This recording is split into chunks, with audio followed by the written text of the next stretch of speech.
on my computer, so whole hour. Okie dokie, right. So I'm gonna try and share my screen. I've got a few slides to sort of guide us through today. Let's view that nicely. Yeah, so welcome to our session today, which is stories from the front line with People's Voice Media. So my name's Lauren. I'm from People's Voice Media. So we've been working with the Vision for Volunteering as their learning and evaluation partner on this kind of next phase of the vision. So we've been sort of helping them along their journey, trying to understand, what's going on with the vision, how are people finding it, what are the problems that are coming up, how are the events working, what kind of support do people need, all things like that.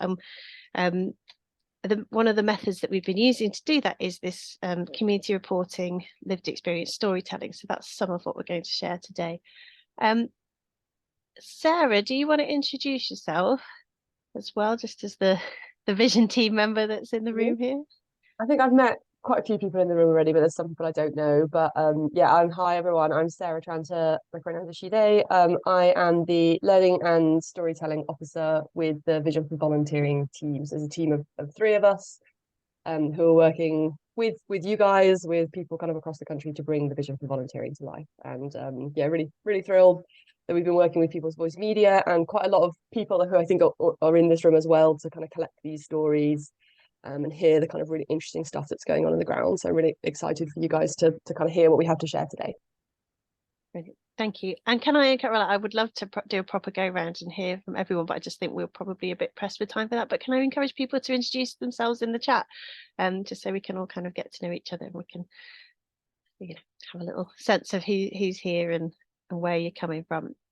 So what is this session about? So we're going to listen to some stories from people involved in volunteering or people who work in the voluntary sector who've been working to bring the vision for volunteering to life. So I'll start with a quick introduction to the session. But the main meat of the session is going to be listening to some of these stories that are linked to the vision for volunteering themes.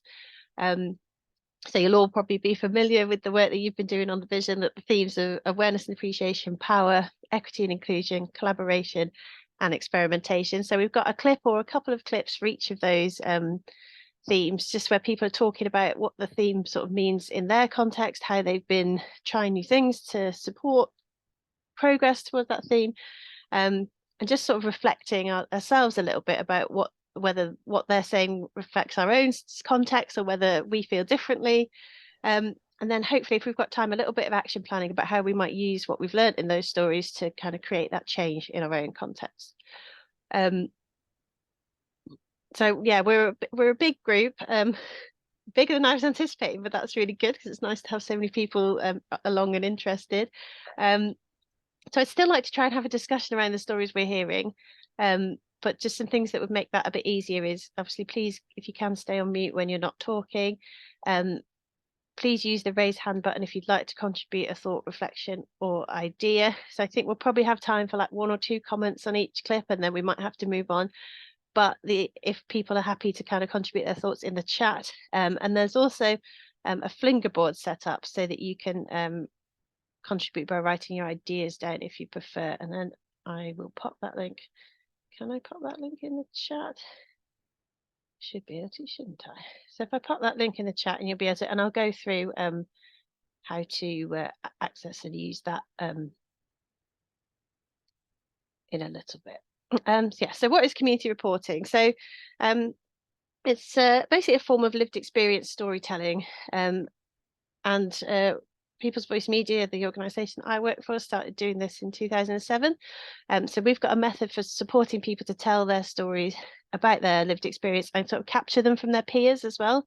So the idea is that we use digital tools, like very simply things that people have to hand, smartphones and tablets, to capture things. So it could be about experiences of GP surgery, it could be about experiences of homelessness.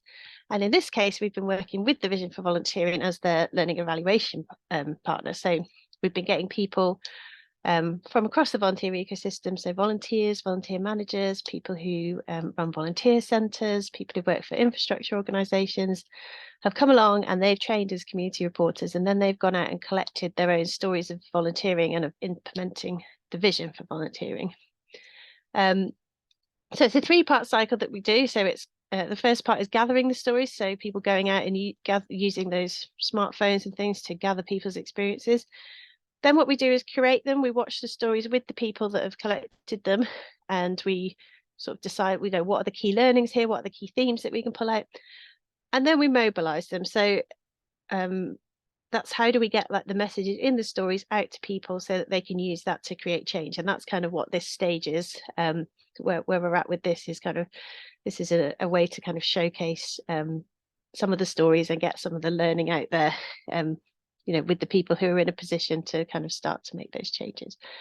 And some of the stories you'll hear today have also been gathered as part of our ripple effect mapping work. So this is kind of a very interactive research method where we get people who've made some changes and they come together and they have a big sheet of paper in the middle of them, and we say, so what's changed and what were the impacts of that change, and you kind of get them to map it out. So we've just started some of that work in the past couple of weeks in Wirral and Leicestershire, so a couple of the stories are from that as well. But I mention this because there might be further opportunity to get involved in that later down the line, so I just wanted to flag that up.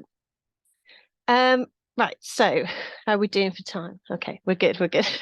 So I'd like to go into now then some of our first stories, but before that, I just want to go through how to use the Flinger, just in case people wanted to contribute that way. So if I change my tab now, is it going to the joys of Zoom? Can people see a different screen now from my slides? You see the Flinger board? Yes, thank you. Brilliant. Okay, so Flinger is an online whiteboard. It's quite simple to use, hopefully, to send messages. So basically for each theme, I've put a little circle there. You can zoom in and out using these buttons at the bottom if you need it. So for awareness and appreciation, I've picked purple. So when we watch the awareness and appreciation story, if you've got any kind of thoughts or reactions or comments that you'd like to make on the story, what you do is go to this box at the top here.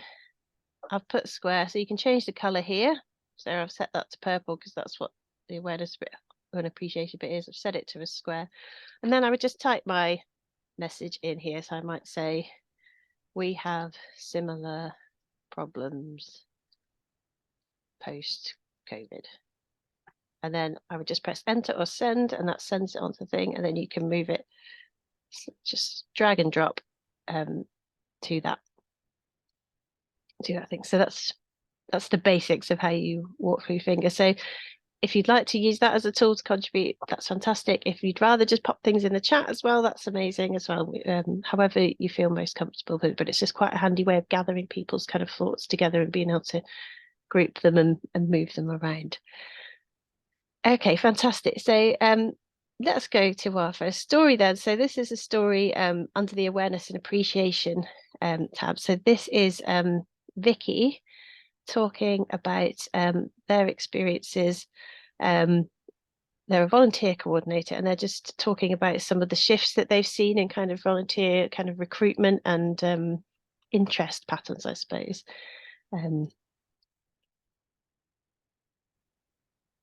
I just need to check. Can we hear that?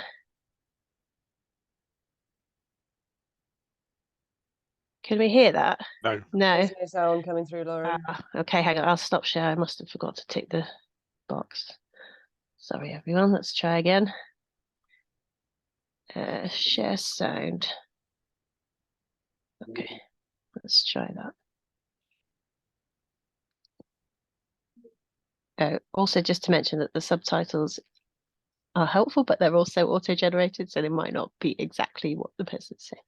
Let's try that. Can you hear that? Going back to what I was mentioning about Yes, bro. pre-COVID to post-COVID, things have hugely changed. When I first started within the team, we used to be quite inundated with queries. But that didn't necessarily mean that they would go through to being approved volunteers. It's just that maybe there was more of an appetite for volunteering sort of back in 2018, 2017, 18, 19. But then since COVID, hit, and there was a big influx of volunteers due to people going on furlough and what have you, and then like post COVID, and people's priorities, I think, have changed, and we're now in a sort of an environment where people, as I said, their priorities have changed, but we've now also come through to a cost of living crisis. So it means that people aren't maybe able to volunteer, and I think across the sector that's what we're finding, that we're almost in a bit of a shortage of volunteers. So that's probably one of the challenges at the moment, is that we've got a charity where we're volunteer led, but Oh yes, this is we don't have the volunteer numbers that we just once flagging did, your and attention. it's really important to make sure that we try and exhaust as many avenues to get those volunteers on board. One of our biggest challenges as well is, because we look after elderly people, we have to make sure our recruitment processes are thorough. And I think as well, in this climate, people would like to dip in and out of volunteering, and we don't have that option as such. And I suppose that's another thing that we need to think about in the future, is having those opportunities available where people can dip in and out of volunteering. But where we're at the moment is they're more regular commitments, and not everybody again has the flexibility. They might not be able to afford to do that. So that's where we're at. Yeah, stop that there.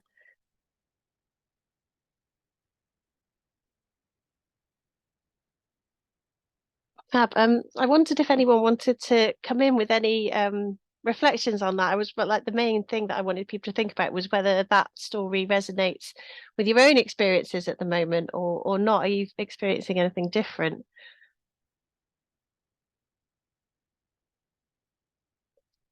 Do pop a hand up if you'd like to contribute anything. Oh, I've got a hand up. Is it Namerta? Hi, yes, yeah, it's Namerta. Can you hear me Hiya. okay? Yes, I can. Yeah. So I work for an infrastructure organisation in Newcastle, so we sort of cover Newcastle and Gateshead, but I've just started a new piece collecting the voices of organisations and volunteers.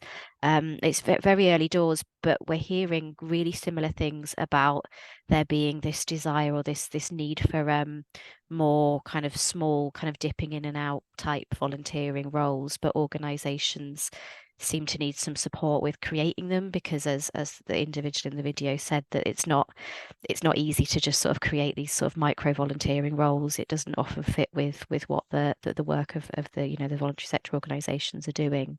But yeah, no, that definitely echoed a lot of what I'm hearing with the project that I'm working on. Yeah, that's really interesting, and it does seem to come up an awful lot in lots of our stories, that balance between the flexibility and the dipping in and out versus the kind of commitment and the I guess the processes, the safeguarding things that where you need people kind of on board for longer term. Fantastic, thank you. Sarah Pickering, I can see a hand up. Did you want to come in? Oh yes, thank you. Just to add to that, so I'm also work for Wessex Community Action. We're a council for voluntary services in Wiltshire, and my role as a volunteer and community development worker is I host and help facilitate a volunteer managers forum for the county. And one of the things that has come up as a common theme to everybody wants to be addressed is around volunteer recruitment. So we're doing some work around that at the moment, particularly looking at bite size or micro volunteering, or the huge shift. About 30% of volunteering is now remote, but actually the support that's needed, not just for people in terms of expecting what they expect from volunteering, but supporting the organisations with their infrastructure so they have the capacity to manage those volunteers well. Because with the remote and the micro volunteering opportunities, it's a lot more time intensive for the organisations to support volunteers behind the scenes on that than potentially somebody that's coming along 9 till 5 to do a very set role, which is a bit easier to manage. So that's definitely something in Wiltshire that we're doing some co-design work on at the moment. Oh, that's fantastic. Oh, that's really interesting. So it's good to know that there's sort of like an overlap there as well with the experimentation theme of the vision as well, I think. Yeah, no, that's really interesting. Thank you for sharing that. On the Flinger as well, I think I just want to summarize some of the things that we've got. How do we make volunteering attractive even with post-COVID fatigue and cost of living crisis? I think that's a really interesting point. And I think perhaps, I mean, Sarah, you can jump in and correct me if I'm wrong, but obviously the vision has been developed in sort of the COVID to post-COVID period. But one of the things I guess we didn't really, the extra contextual factor of the cost of living crisis that's come in, that does seem to be having kind of a huge impact. So it's one of the reasons it's good to do this kind of learning evaluation work kind of ongoing, because the context has shifted even in the 2 years, I guess, since the vision volunteering was developed. The issues are kind of different. Yeah, the vision for volunteering is a kind of 10-year vision for the future, but it was never intended to predict the future. We know that there's going to be kind of there'll be new challenges that will crop up in a year's time, 2 years time, 6 years time that we won't predict, but we need to kind of make sure that we have the foundations as a sector to be able to kind of flex and cope with whatever challenge gets thrown at us next. Yeah, and there are a couple of comments on the Flinger about we're a quick service society, people want a response and to get started away, and someone else sort of agreeing that they see that desire for a quick, easy involvement. People don't want that long onboarding process. And that's another thing that's come out in the stories quite a bit, is this idea of like the sort of culture that we're working in, not just the context factors like the cost of living crisis, but that the society is very much a sort of we're used to getting things immediately. That there's that kind of that instant thing, and if you can't move quickly, you might lose people. But again, the long onboarding process is often lots of parts of it are there for a very good reason. And how do we kind of balance that? Yes, so people saying that people have been losing volunteers, but that's been significant, but it's also perhaps an opportunity to do things differently. So that's a nice thought. So I'm sure there's much more to say on that, but I'm going to leave it there for now. Please do keep contributing to the Flinger if you'd like to. For reasons of time, let's move on to the next theme, which is power. So again, have a listen to these clips and have a think about how the stories relate or not to your own kind of experiences. So first up, we've got Michael, who works in a volunteer centre.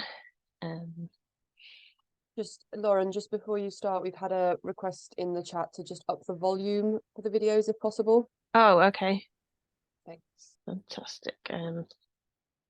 We'll try that. I've got everything set to maximum now, so hopefully that should solve it. Let me know if not. Okay, so this is Michael talking about power. Well, how is that? I suppose thinking very, very much about where I come from, I've described already that an analysis of power is very important to me, and thinking about the opportunities that people do or don't have for giving their time and their care to others. People's choices are massively constrained by how much power they have. So, for example, I live in a very affluent part of London, in Richmond, but I work in the most unequal borough in the country, Kensington and Chelsea. And my experience is that people from the poorest parts of the community, marginalised and racialised, people who are disabled, people who have long-term mental health issues, people released from prison, from psychiatric care, often make as good or better volunteers than somebody who has the means to make many more choices about what they do with their time. But that first group of people are often, because they have fewer choices, they either don't think of themselves as volunteers, they're carers for their neighbours, for example, or they're contributing to their church or to their mosque or to their temple. Volunteering in many cases doesn't speak to them as a term, but also they're massively constrained by the position they find themselves in economically. And I think the parts of the vision that talk about the power to volunteer and the opportunities that go with that and the constraints that go with that appeals to me. I'm very interested in, for example, we talk a lot. Sorry, I'm going to stop Michael there and just move on to a little clip from Olivia as well, who's talking about the power or the agency, I think she says, that she has in her role as a volunteer manager. I think it's nice having the relationship where, you know, obviously work here and this is my job, but it's just nice that those are the people you're interacting with every day, and you've kind of got the power's the wrong word, but the sort of agency to do some of the things for them. So they, you know, we love getting feedback from our volunteers because we can kind of make those changes. So it's nice being a figure to kind of look after them and sort of do what I think would help and try and make their experience as good as it can be and to improve it. And I think having that experience at being a volunteer myself is a nice link. It sort of keeps it very involved and not sort of too separate. So, yeah, I think that's right.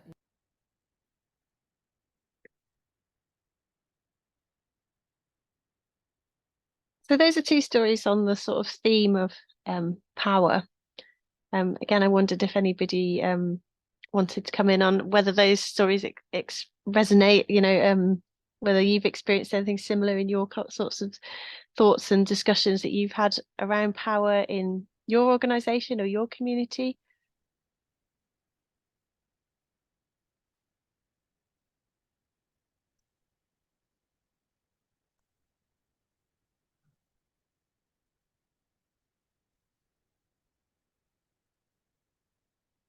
Well, I'll have a look at what's on the flinger, but do feel free to pop your hand up if anything jumps to mind. So, some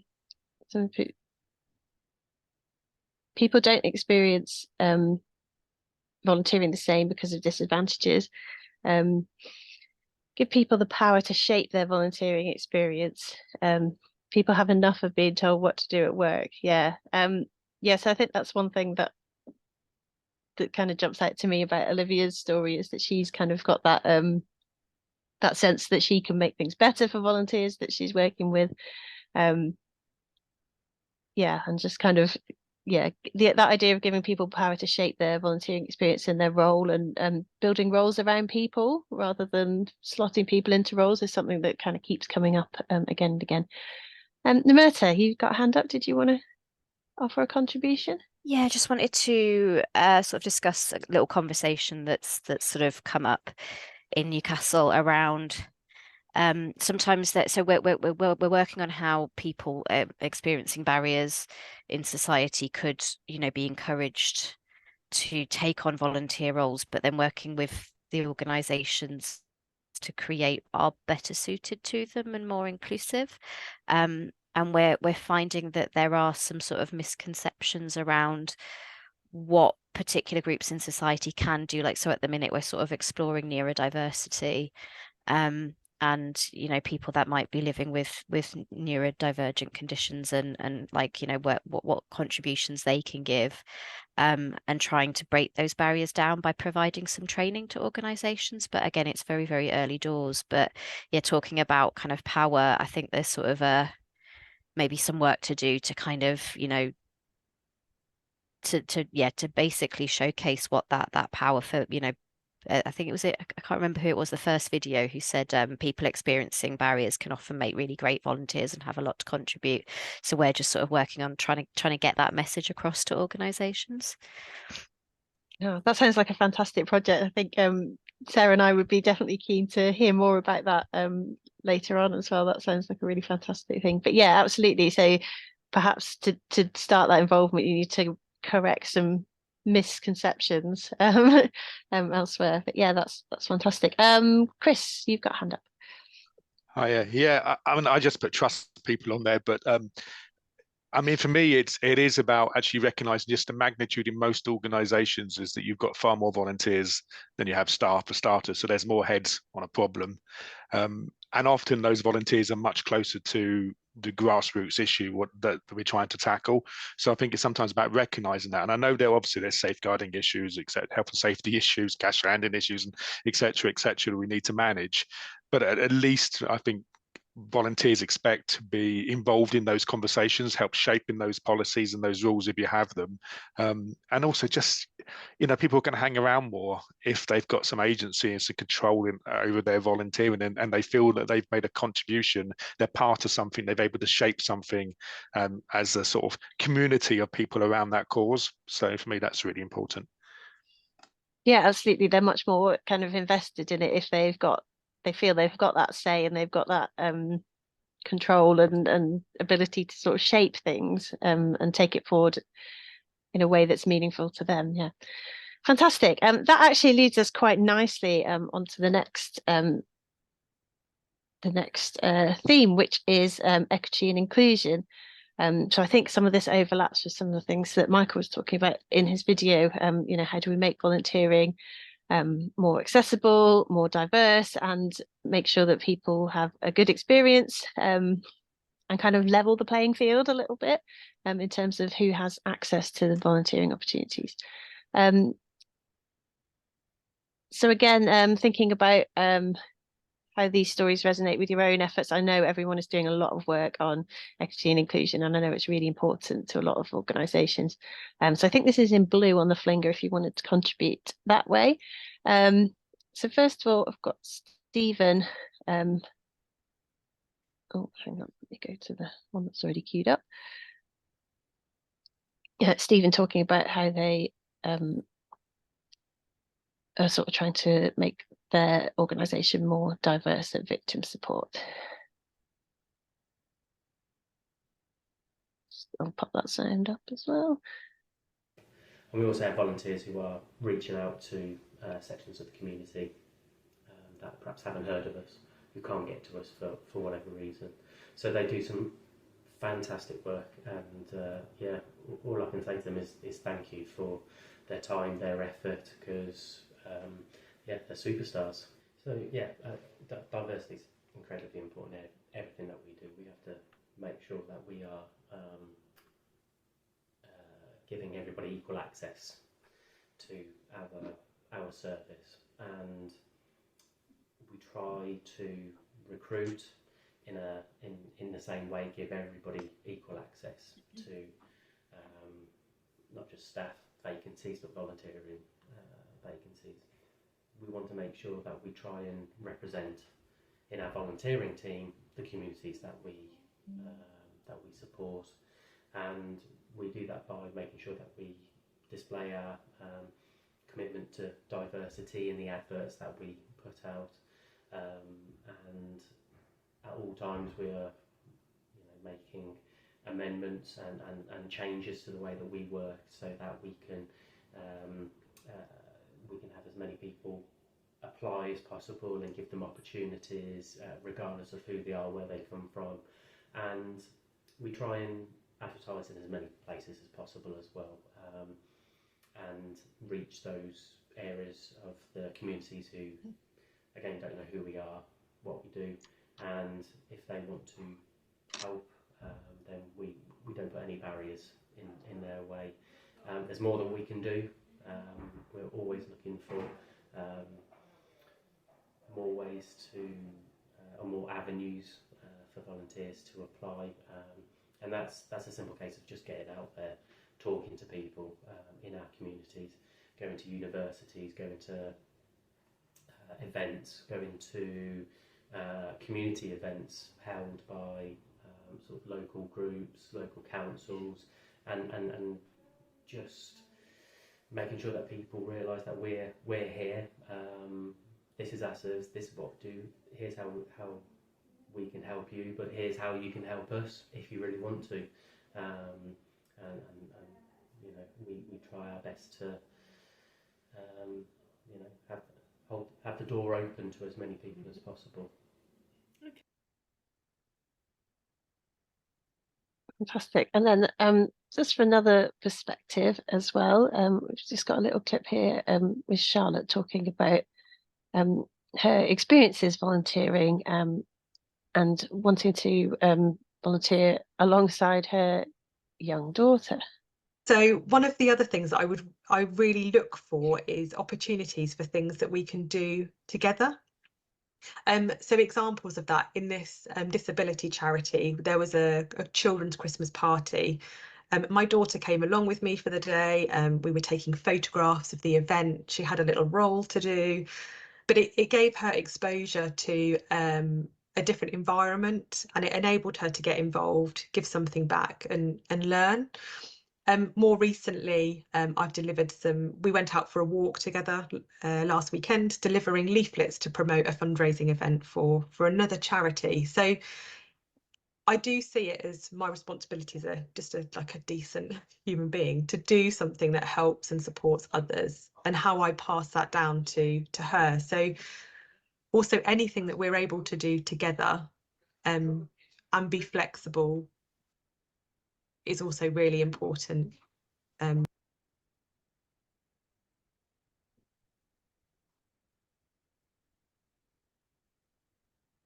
Okay, it's that flexible word again. Oh, sorry, I've gone the wrong way. There we go. So yeah, two stories of equity and inclusion from kind of different perspectives and angles on it there. I just wondered whether anyone had any thoughts or reactions, whether that mirrors the same struggles that you've been having in your organisations, or experiences that you've had trying to volunteer with young children or around other responsibilities.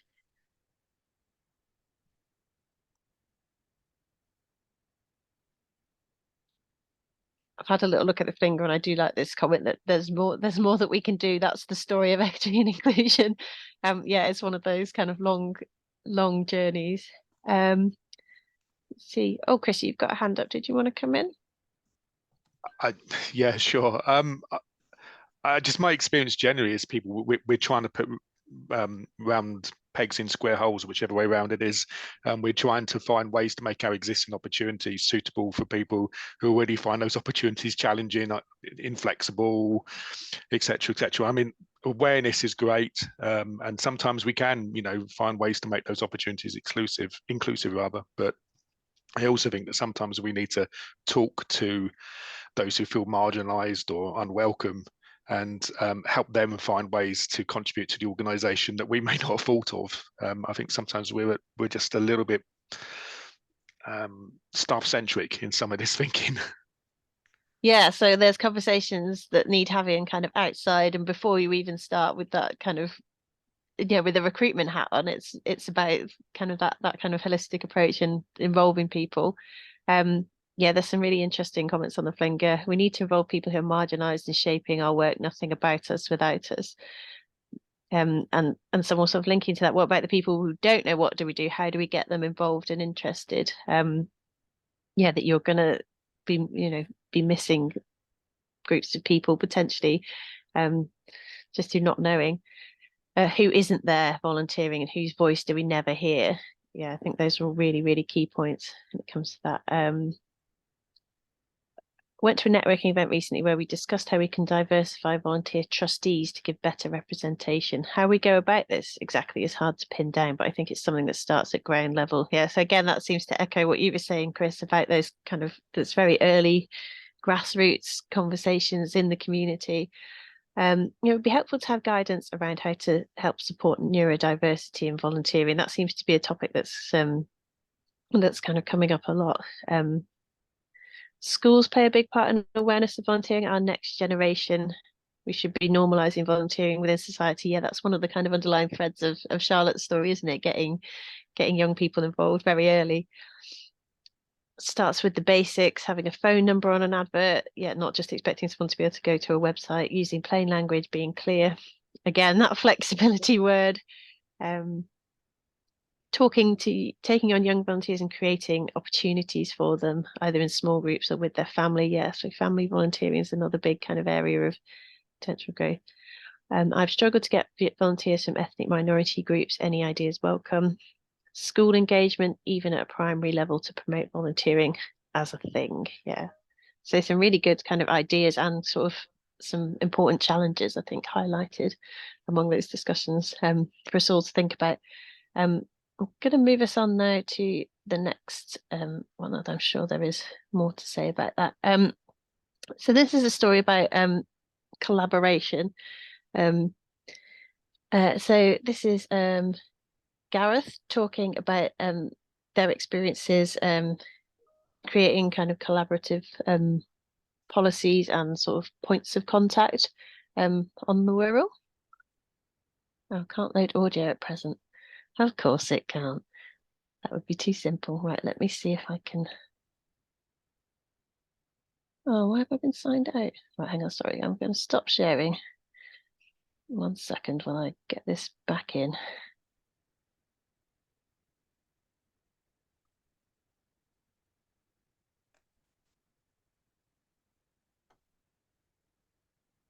Sorry, everyone, do bear with me. I do have another way to share the audio if it doesn't work, but I'm hopeful that it will.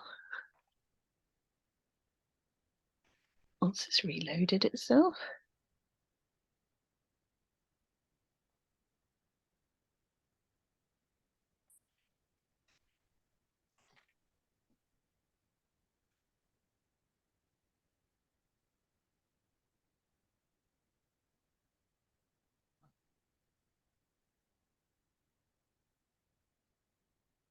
Right, I'm going to try again.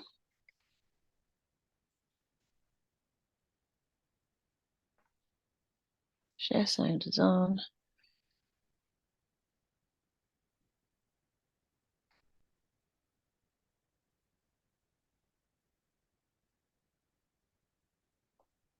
Okay, so can we hear that? I guess it's quite loud. I'm also new in post, and I guess the whole vision for volunteering thing is a bit chicken and egg for Wirral CVS in lots of ways. It's an infrastructure organisation, and therefore volunteering is one of the 4 pillars of what it does. But there wasn't anything prior to. There was nothing sophisticated, shall we say, prior to March when you did the Vision volunteering event. So the outcomes of that, so that there was outside influences, so there was stuff coming from City Region, there was stuff coming from the trustees of a newly forming CVS. But other than that, there was not a lot else. Amy's great, yeah. There was the Vision volunteering event. What we've then done with that is we've used that to inform the development of the work that we're about to do, really, I suppose. So we use the content of that, along with other things, and the ongoing Volunteer Managers Forum that Amy's been working on, to develop a bid for single front door for volunteering for the next 18 months. And through that, we got £420,000 over the next 18 months. With kind of a couple of separate parts to it, really. One is around the volunteer strategy and volunteering strategy and the strategic development of that, and the other one is around the face-to-face managing of volunteers for particular things. So not to take over what anyone's already doing, and if organisations don't need that help, that's fine too. A lot of that will go around, a lot of the strategic stuff will be around links to statutory sector, and kind of emerging policy, particularly where we are politically at the moment. There's likely to be some changes, whichever way that goes in the next 12-18 months. And another chunk of that will be around training and policy development for organisations, with organisations, we also can now do DBS checks, which we weren't doing, and support that process, which has challenges for people sometimes. Sitting. Okay, so yeah, that was Gareth from Wirral CVS talking about some of the changes they've made in terms of how they support organisations in their area, this idea of the single front door, and the various different ways in which they're trying to sort of help people kind of link up. Anyone else have any sorts of experiences of trying to organise and set up these kind of collaborative partnerships, or how collaborations kind of worked for them in their organisations? Jenny, you've got a hand up. Hiya. Yeah, I just think for us, so I work in Oxfordshire and infrastructure organisation, OCVA, like it's just key. Like we just can't do a huge amount on our own. We wouldn't be effective on our own. We have to partner, and I think it makes us all the stronger for it. We recently partnered with CFO, another infrastructure organisation, on doing sort of DBS webinars for Oxfordshire, which went really well. We also did a webinar with the Duke of Edinburgh team on trying to encourage more people into taking younger volunteers, but so understanding kind of what the requirements are and whether that's something they want to do, but also understanding what D of E's requirements were. And it's really well received. I just feel like the collaboration side's really, really important for us. And help spread the messages and get more impact, and be able to take that back to funders as well and say, look, this is what we're hearing, and we're in a good position. We've already published our vision for volunteering, and we know that the council have taken that on board, and now we're working on how we implement the feedback that we've got. So yeah, for us it's just so important. Yeah, oh, that's really good to hear. And it's good that there's like so much appetite and support around that as well. Like, I think I could, you sort of feel that in Gareth's thing, in that tension where he's like, and people don't have to do it if they don't want to, like they don't have to use our thing. But yeah, it's good that you've got a community that's interested in that and wants that. Fantastic. Sarah, you had a hand up. Hi, yes. Sorry, I just on my video. Okay. Yeah, just to reiterate that really, obviously there's no volunteer centre in Wiltshire, there hasn't been, and we don't, as a CVS, we're entirely funded by the lottery, so we're quite independent. We're not linked to our local authority in any way, but we're developing a strategy, and we're using the vision for volunteering. As I've said, we've already implemented some of the toolkit resources with the Volunteer Managers Forum as part of that across Wiltshire, but it's recognising the capacity we've got to do that, and we host a community platform which is called Wiltshire Together, which brings the community together in a digital way, and that enables the organisations we support to put volunteer opportunities on there very specifically. So they can be really micro volunteering opportunities, they can be wide and varied, and we support them with checking those and making sure that they're pitched in the right way to get volunteers, and then they can use the portal to actually log volunteer hours and manage the portal as organisations. So I just kind of wanted to reiterate, just from before and from the video, that as a CVS it's such a benefit to be able to, there's the brokering element, but also the fact that we work really closely with lots of voluntary community and social enterprises. And it's in that work that what I'm finding most is that people want support with good practice in volunteer management. Oh, that's fantastic. Yeah, and I think it's really it's useful to see in those circumstances how collaboration kind of, although it takes work to set it up, it ultimately saves people work at the end of the day, because they've got that portal that they can go to, and it doesn't involve every organisation doing their own laborious recruitment and things, that there's ways to kind of streamline that process by coming together. That's really good to hear. Chris. Yeah, so many opportunities, so many different ones, but the one I thought might be worth sharing, because it relates to the equity and inclusion part as well, is a lovely project I remember doing years ago with Victim Support and Muslim Hands. Victim Support were struggling to reach out to the the Islamic population in Nottingham. So and Muslim Hands, this is a white in a slightly slower area when there wasn't huge amounts of international aid needed. So it shows how a long time ago it was. But we managed to train the Muslim Hand volunteers when they weren't on international work to work for their local victim support team in Nottinghamshire, going out doing that work, but with obviously understanding of what the needs of Muslim families needed in that area. So I thought that was a really nice way where the two sectors could come together. And Muslim Hands at the time were based in Nottingham, so it kind of made sense. Yeah, oh, that sounds like a fantastic example of how that can kind of come together and work, and as you say, hit more than one of these visions sort of themes. That's fantastic. Yep, in the Flinga we've got lots of people, again, this idea of micro volunteering and how actually that's a lot better done when in collaboration, I guess. You know, where there are smaller roles and things, organisations don't have time to recruit into themselves, but if you've got a portal that's got lots of little micro volunteering opportunities, that might help that. Very important for small organisations who can't do the technical stuff themselves at DBS. Lots of people considering similar things, or pools, bank roles opportunity. Yeah, someone's saying that they're from a nursing background and bank shifts happen all the time, that you could use that model over to some volunteering roles. So that sounds like a really interesting idea. Community rotas so that you don't lose volunteers. Yeah, there's lots on there about collaboration. So please do have a little nose at that yourself and scrape some of that learning that other people are putting down there. That's fantastic. I'm going to move us on because I'm just very aware of the time. Just to our final theme, which is experimentation.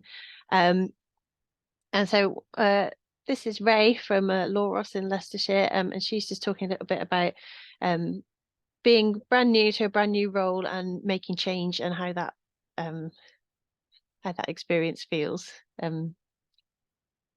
We've been thinking about another change. So I've been brought into the role only 3 months in, and one of the immediate things, well, not immediate, actually took me a while to get to this stage, but one of the things I realised is, you know, I've got a huge amount of ideas. I'm an idea person. I can be very enthusiastic.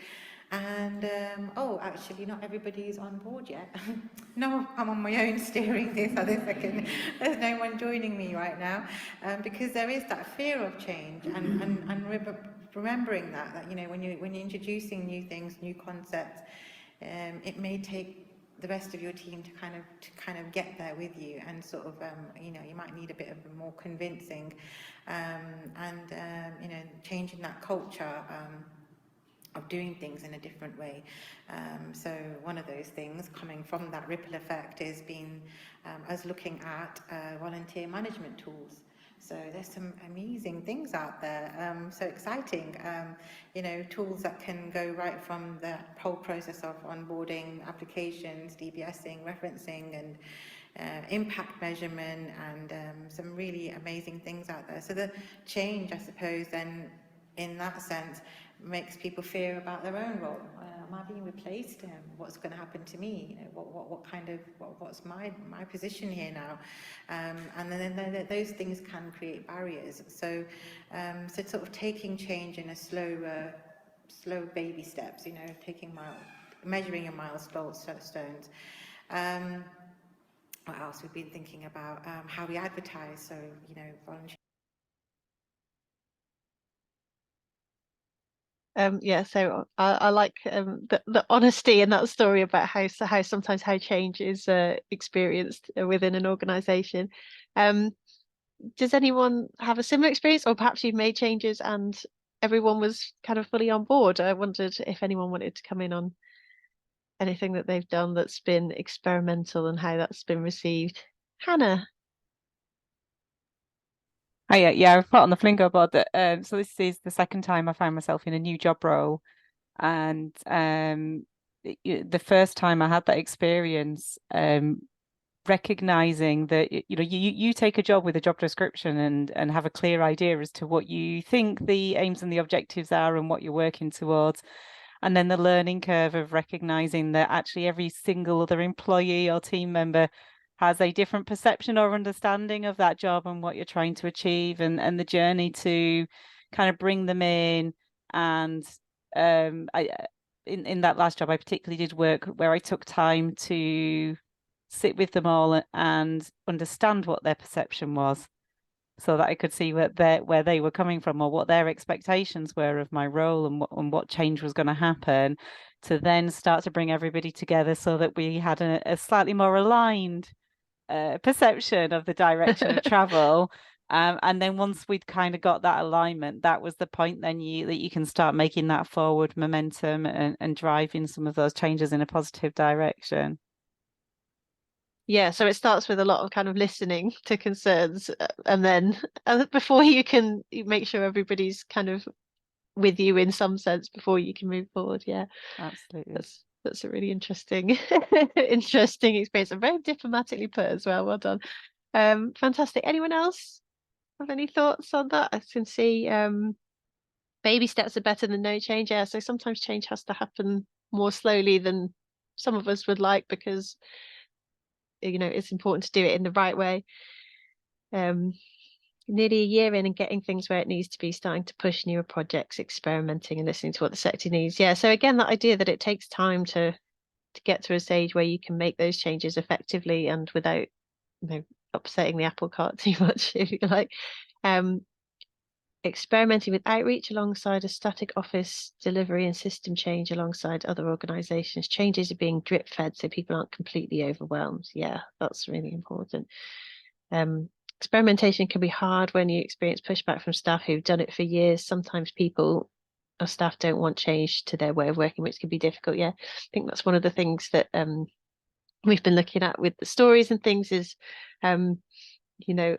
I think in this frame there's this sense of like, well, we've always done it this way, or same old traditional, let's stick to what we know. There can be a temptation to do that, especially when there are like cost pressures and things and funding pressures from outside.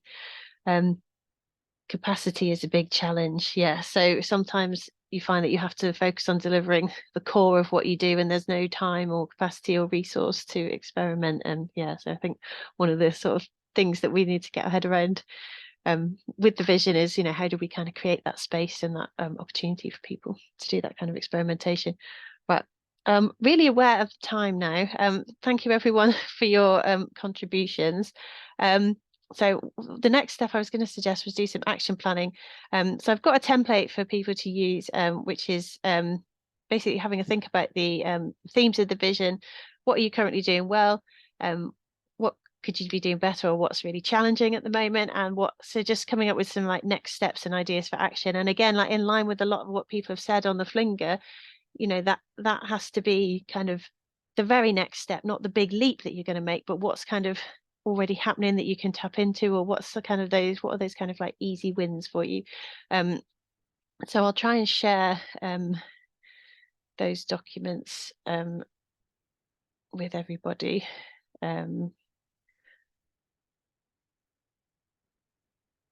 I'll probably try and do it. I'll do it via email after the session. I think that's probably the easiest way to get that round at the moment.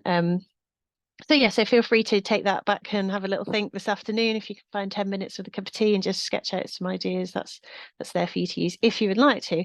And finally, tell us about your plans. So we've been hearing so many like innovative things that are happening, and it'd be really great to sort of for us to be able to get a sense of what it is, because so much of the vision is, we want it to be movement. We want you guys to be doing it and implementing it. We don't always know exactly what's going on, and particularly for us as like the learning and evaluation partner, the more that we find out about that's going on related to the vision, the more we can kind of shout out about it and celebrate it and sort of see the impact that the vision's having. So at the bottom of the Flinga, there are some kind of headings for you to just pop anything, any kind of work or projects or any kind of interesting things that you've got going on, or actions that you've got planned, changes that you've got planned. We'd really like to hear about that.